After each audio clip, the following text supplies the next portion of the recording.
Olá pessoal, damos início à nossa aula. A gente vai falar dos dilemas da participação social. Tem um texto de apoio aí do professor Milani, né, que ele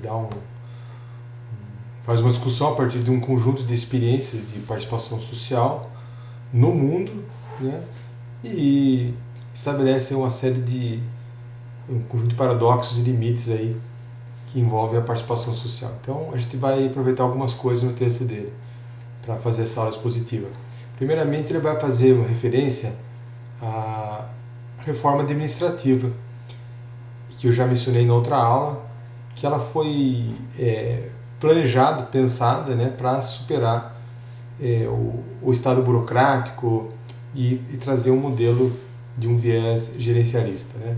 Não vou repetir o que já foi falado, mas o que nos importa é que a participação social ela não foi pensada para fazer parte dessa nova estrutura do Estado dentro do modelo gerencialista, né?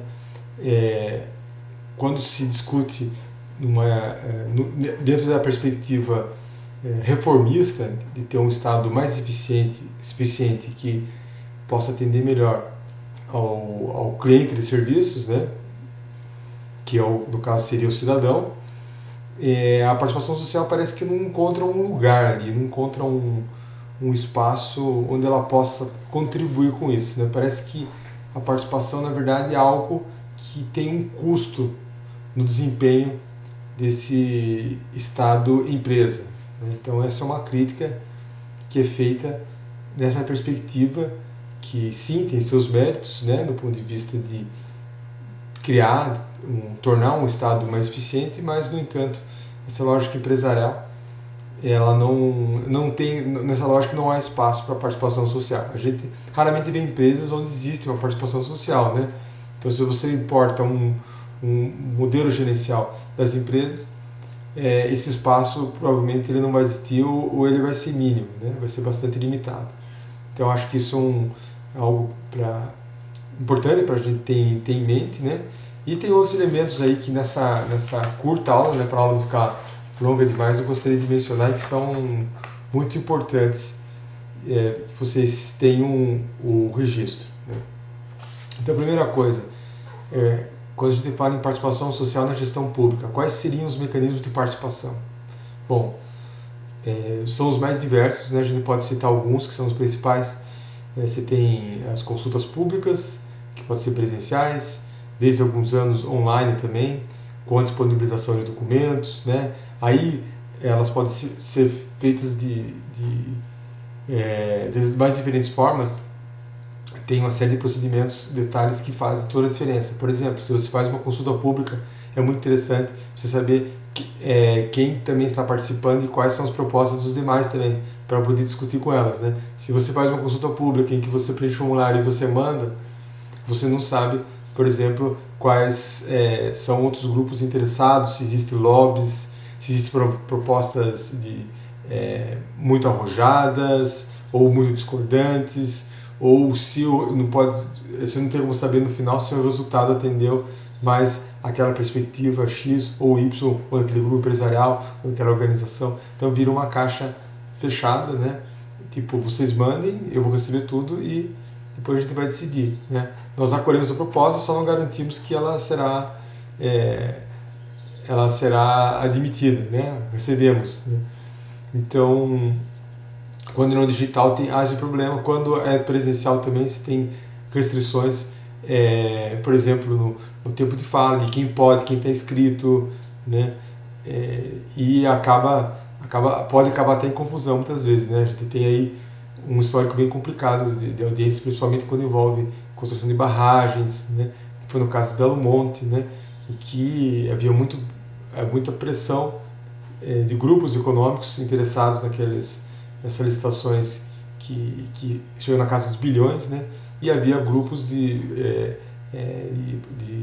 populações vulneráveis que resistiam, né? E aí essas audiências elas acabavam servindo como um processo legitimador também, né? Inclusive que se restringia o acesso aos documentos preparatórios para que as pessoas pudessem participar das audiências munidas de informação suficiente, né? Então se tem esse problema também. Então só para citar né, que uns mecanismos de participação social como esse pode envolver uma série de problemas, né? Então nós temos consultas públicas, nós temos mesas de diálogo chamadas, né, que organizações podem se encontrar com o governo e discutir políticas públicas, né? Temos conselhos de políticas públicas, né, que é uma coisa já mais bem estabelecida, nem sempre funciona, né? Então temos, por exemplo, conselho de saúde, conselho de educação, o conselho tutelar, algumas cidades têm um conselho participativo, né, de cidadãos também, é mais raro um pouco, né? Mas esses conselhos eles são muito úteis para poder ter um outro tipo de capilaridade com a sociedade civil também, né? Nós temos participação através de fóruns, até enquetes, diferentes tipos de instrumentos de consulta do digital. O digital trouxe uma série de possibilidades, né? E temos também a participação por meio de canais institucionais que funcionam de forma contínua, tipo o saque ou mande sua sugestão, contribua com isso, enfim. Pode me parecer importante, mas se você tem um canal que é fluido e que realmente ele dá algum retorno, dá algum feedback, né, ele pode funcionar. A própria edição dessa informação é um canal que não é só, ele não pode servir somente como um balcão, né, de pedidos, mas também um canal muito importante para que o Estado saiba o que o cidadão está demandando dele, está precisando de informação, o que ele pode melhorar em termos de serviços digitais, de transparência ativa, o que ele pode aprimorar, né?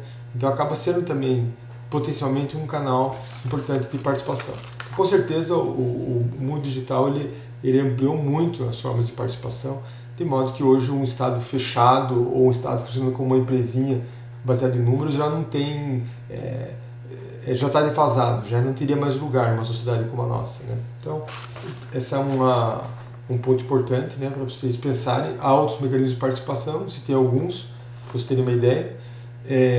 Um outro elemento importante é a tradição cultural também, né, para que haja participação. A gente tem uma cultura da participação social, né? Essa é uma pergunta. Nós pensamos, quando a gente desenha como funciona um órgão, ou quando a gente vai pensar desenhar uma política especificamente, né, nós pensamos onde que a participação da sociedade civil entra. Vocês, como gestores, já pensaram isso, que se vocês vão fazer uma política, quais seriam os canais de diálogo com a população que vai ser atingida por aquela política? Né? Como que pode pensar numa aproximação, né, com o público-alvo? Quer dizer, no fundo, essa pergunta ela se remete a uma cultura, né? Essa cultura está estabelecida, ela está na nossa visão, no nosso filtro, a gente acha que isso é um componente importante. Eu acho que essa é uma pergunta muito relevante para a gente entender por que as coisas acontecem ou não acontecem, funcionam ou não funcionam, né? Então, e é uma questão de cultura, né? A participação é algo que é como tanto promover a participação, né, como quem está na gestão pública, como participar, é como você andar de bicicleta, você vai aprendendo, né? Você entra num processo de participação social, você tem uma opinião, você tem uma visão de mundo e você vai discutir com outras pessoas que eventualmente têm visões diferentes, e aí é necessário construir uma visão comum e ter uma série de metodologias para isso, né? Um outro mecanismo importante nesse sentido é o sistema as conferências nacionais. Então, há alguns anos já não existem mais, desde 5 anos, 4 anos, eu acho que quase nenhuma conferência foi realizada. Eu não arrisco dizer que nenhuma foi, né? Mas infelizmente a gente experimentou isso nos últimos anos, de perder um pouco a tradição das conferências nacionais, que foram criadas lá pelo Getúlio Vargas, e elas têm na área de saúde, educação, do deficiente, LGBT e por aí vai. Existem mais de 40 tipos de conferências diferentes.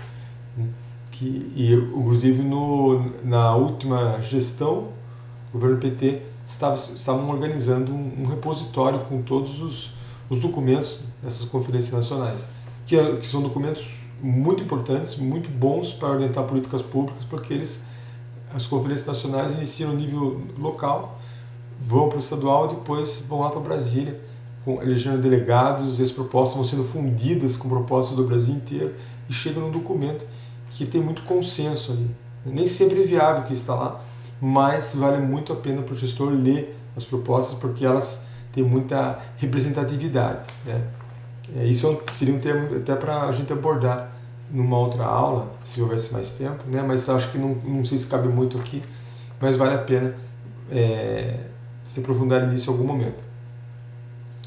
Nós temos aí um outro elemento a citar que talvez eu mencionei um pouquinho, né, isso, então não vou me aprofundar, a criação do CNJ. O CNJ ele vai ser um órgão que vai buscar normatizar, controlar um pouco mais o imenso sistema de justiça do Brasil, né, mas ele vai ser parido dentro dessa cultura gerencialista da reforma do Estado, onde a participação social ela tem uma participação praticamente irrelevante, inexistente, né? E o judiciário em si também já não desde o nosso período colonial, né, as instituições portuguesas nunca foi lá muito aberto à participação, né? Então isso está permeado no nosso curso, né, nas próprias aulas do André. E aí nós vamos voltar ao judiciário, mas vamos falar um pouquinho dos dilemas da participação social. A gente tem aí um problema que muitas vezes a participação social ela é colocada de uma forma para se dar legitimidade à ação pública do gestor, então ou do político, né? Vamos dizer que o político já tem uma ideia, aquilo que ele gostaria de fazer, só que ele queria cobrir aquilo de pintar de uma suposta legitimidade, né? Então ele vai criar um processo onde a participação social, a sociedade civil é convidada a participar, mas dentro de um balizamento, né? Ou seja, vamos melhorar minha proposta. E se as pessoas não querem aquilo, querem uma outra coisa? Aí temos um problema, né? Então a participação ela pode ser um instrumento perigoso para um político ou gestores que não estejam preparados a lidar com a vontade das pessoas, né? E muitas vezes, justamente por causa desse medo, que não existe participação social ou ela é muito restrita, né? Ou a gente pode dizer que, além de ser legitimadora, né, da forma como é proposta, ela é meramente cosmética, né? Então é para registrar, olha, fizemos uma consulta pública, né? E aí quando está executando, fala, não, a gente já lá atrás a gente já consultou, o pessoal contribuiu, a gente já está, essa parte a gente já fez, né? Então a participação social ela pode ter um aspecto perigoso, destrutivo também para a sociedade civil, né? Se você vai convidar a participar e o processo é um processo viciado, ou com imensas restrições, ou com falta de informação, pode ser que aquele indivíduo que foi participar, né, que despendeu uma parte do tempo da sua vida, do horário que ele tem disponível, livre, né, para ir lá, ou uma organização, eles decidem não mais participar, porque eles viram que não vale a pena, né? Então, ela pode ter um caráter destrutivo também, se ela não é bem feita, né, ou não é desenhada com uma boa intenção. Aí tem a pergunta também, quem participa desse processo, né? O texto do Milani vai falar sobre isso, né, que as participações, os processos de participação social geralmente são muito restritos, né? Aí você tem pessoas que são grupos que são muito específicos, com interesses específicos, que vão lá e fazem influência sobre aquela política pública, né? Isso não tem muito como escapar, uma participação em massa é muito difícil, né? Você tem qual é o processo participativo que você tem de massa? Nós vamos falar que as eleições são, né? Talvez não cabe muito bem aí, né? Mas isso é um dilema sempre a ser enfrentado, a questão de quem tem conhecimento, de quem pode, quem tem tempo, né? Quem tem o privilégio da informação, né? De poder participar ou influenciar. E de certo modo não é necessariamente ruim que num processo participativo menos de 1% das pessoas interessadas participem, né? A questão da qualidade é muito mais importante, né? Da representatividade também, né? E da possibilidade de ter atores de fora do Estado podendo influenciar na gestão pública, né? Então, se abrir um canal, com certeza a tendência é você ter mais um ganho, né? Arejar um pouco mais algum processo de planejamento ou mesmo de execução de políticas públicas a partir da inclusão de novos atores, né? Tem uma questão também da linguagem, né? Quer dizer, se você quer que as pessoas participem de algum tipo de processo, ou mesmo se a gente for pensar sistemas digitais que promovem a participação, você pode ir lá comentar, você pode buscar informação, você pode interagir, né? Aquela linguagem é simples e acessível, as pessoas estão entendendo aquilo, entendem como aquilo funciona, né? Muitas vezes o próprio sistema ele é desenhado de uma maneira tão complexa que você chega lá na frente, você não consegue achar as coisas e você nem sabe que existe tal mecanismo, não sabe como usá-lo de forma adequada, né? E não é intuitivo, né? Então a questão da linguagem, para que haja comunicação, para que haja esse fluxo, ela é também muito importante.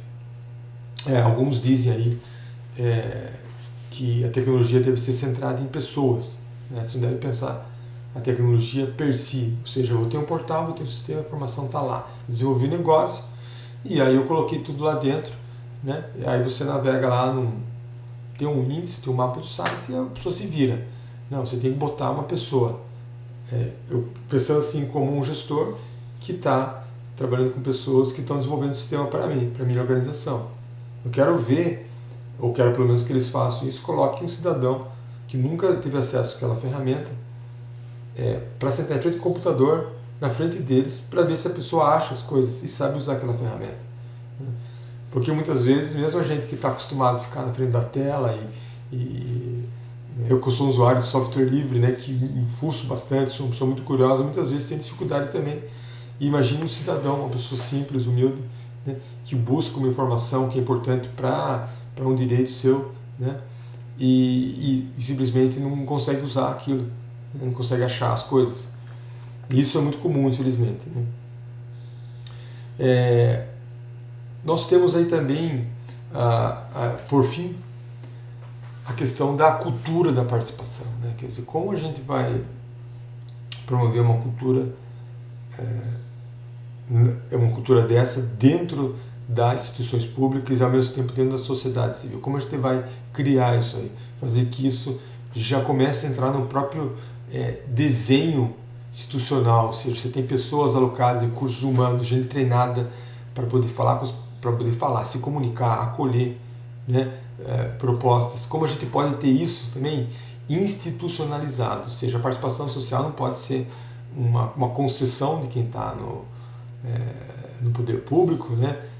Não pode ser vista como um voluntarismo, uma coisa espontânea, pontual, esporádica, né? O ideal que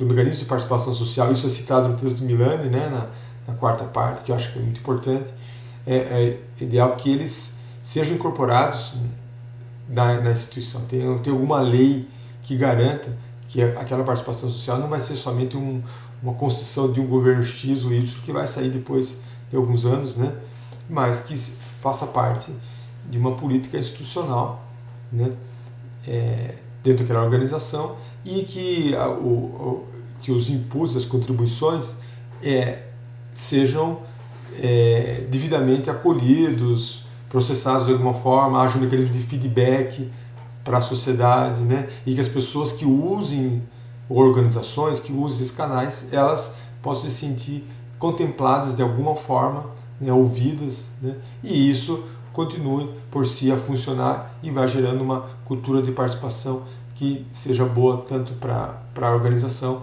como para a sociedade. Pensando no judiciário, temos muito ainda a caminhar, né?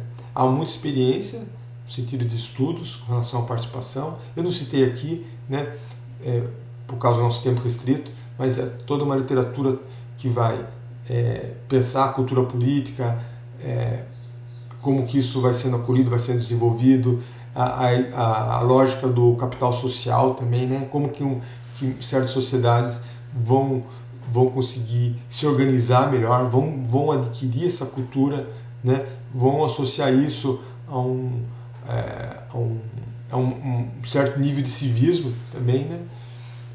Então tem uma literatura nesse sentido. Tem uma outra literatura também que vai enveredar mais para a questão da identidade, como que os grupos, a sociedade vão se organizar, ter uma identidade de uma, por exemplo, uma identidade cultural, uma identidade política, de uma ONG também, como isso eles vão se agregar e vão começar a defender suas pautas, colocar elas, né? Tem uma literatura sobre ação coletiva também, muito mais pensada nos processos, como eles acontecem, esse processo de participação, né? Então, tem muita coisa que poderia ser discutida aqui também. A gente tem um programa na EASH, né, do ProMUSP, né, que é voltado à mudança social e participação política, e é um tema super importante para o Brasil, né, pelo seu déficit democrático, né? Nós temos instituições democráticas, elas não são firmes, não são sólidas, como a gente viu, né? Não temos uma cultura que sustente essa democracia de uma maneira robusta, né? Porque a gente vê aí o contexto também, né? Que você tem um chefe de Estado que está ameaçando dar um golpe, né? E a sociedade meio que dividida, né? Ainda aceitando algumas coisas. Então, assim, muita coisa a ser feita. O judiciário, ele está dentro disso tudo, né? Dentro de uma cultura que, de certa forma, ela é bastante conservadora. Ela vem de uma lógica que é criticada pelo modelo gerencialista de um Estado patrimonialista, né? Em que as pessoas que assumiam esses cargos importantes na justiça também eram de famílias tradicionais, etc. E esse conservadorismo acabava transparecendo nas posições do judiciário, nas decisões do judiciário, né? E que depois a gente vai partir para um Estado patrimonialista, para um Estado burocrático, né? Em que pouca coisa vai ser alterada. A gente vai ter uma modernização, né? Com a ação do CNJ, muito importante, né? Mas ainda a gente se vê ainda, né, até os dias atuais, muito longe de conseguir criar mecanismos de participação que possam furar essa bolha do judiciário, né? Então acho que isso é algo que a gente traz dessa discussão da participação. Então é isso, gente. Espero encontrá-los no debate para a gente discutir um pouquinho mais sobre esse assunto. Me coloco à disposição e até a próxima.